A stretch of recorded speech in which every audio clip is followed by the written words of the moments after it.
CSS can now animate between two separate HTML pages, so a normal link can feel like a smooth app transition. You can fade between pages, slide content in and out, or even animate one image into a new position, like this. But how can we do this with just CSS? To enable cross-document transitions, you need the Add View Transition rule. Here, you apply Navigation Auto. Once you do that, you already get a default crossfade between pages. So when I have a multi-page website and click on a link, the old page blends into the new page. Now, there are a few important things. First, this will not work between two different domains, but it will work between pages on the same website, as long as both pages use the same CSS setup. That is why I use one shared CSS file for all the HTML pages in this demo. Now, how can we make this animation more interesting?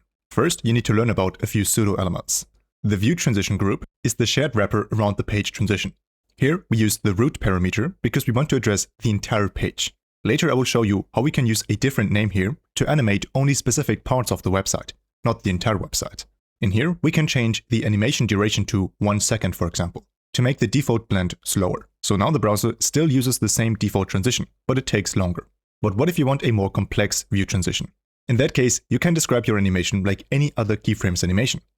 For example, a slide out. Here, I animate to a translate value of -100 viewport width. So I move the old page off screen to the left. Now this animation needs to be applied to the page that is leaving the screen. For that, we need the pseudo element view-transition-old root. This represents the old page snapshot. So here I use animation name to assign my slide out keyframes animation. And then I just need the same thing again for the new page. So I create another keyframes animation called slide in. And here I animate from a positive 100 viewport width. So the new page starts off screen on the right and moves back into its default position. And now I need the view-transition-new root, which is the new page, to assign this animation name, slide in. Now, as you might have noticed, I'm using 3 different pseudo elements. On the view transition group, I define everything that has to do with the entire animation. So with both the old and the new page, like the animation duration, the timing function, and everything else I want to set up. And only the animation name, slide out or slide in, are applied to the individual pages. Now let's try this out on the browser. When I navigate to another page in my navbar, I can see my old page sliding out and my new page sliding in. It kind of feels like a single page application, but we're using separate HTML pages here. Now, one thing that annoys me about this animation is the navbar. Right now, the navbar is moving off screen, even though it exists on both pages. And for me, that just feels wrong. The navbar should stay still and only the main content should move. How can we do this in CSS? For that, we have to use a different parameter here. The root will address the entire page, but instead we can choose our own name. For example, page content. You can name this however you like. And then you address the part that you want to animate. In this example, the main content. Here I define that view transition name, page content. It has to match exactly. So here I'm creating a named transition group for the main content. And instead of animating the root, I animate this page content in all 3 pseudo elements. So if I try this out on the browser, the slide animation only applies to the main element, and the navbar stays in place. So if you want to, you can create very complex animations and give each section a different view transition name to animate them differently. But most of the time, a simple animation will probably look the best. Now that you know how to isolate certain parts of the animation, we can do the most impressive example, shared image transitions.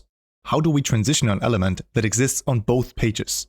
Here, I have an article image inside a card, and this is a link. So when I click on it, I get to the article page where the same header image is used again. Now I want to create a view transition where the card image crossfades into the hero image. How can we do that? This is actually easier than the slide animation, because now we only need to address both images, the card image and the hero image. Since both pages use the same CSS file, I can address them both in this selector.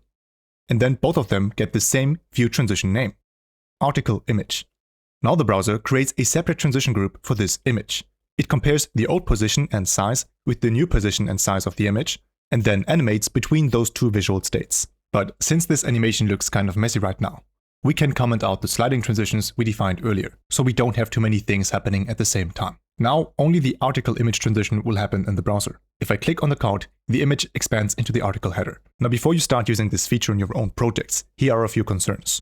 A view transition name has to be unique on the current page. So if you have multiple block cards, each post image needs to have their own unique transition name. For this demo it works because I only have one card. Second issue, accessibility. Some users don't want flashy animations or big parts of the website moving around. So if they have reduced motion enabled on their device, we should respect that.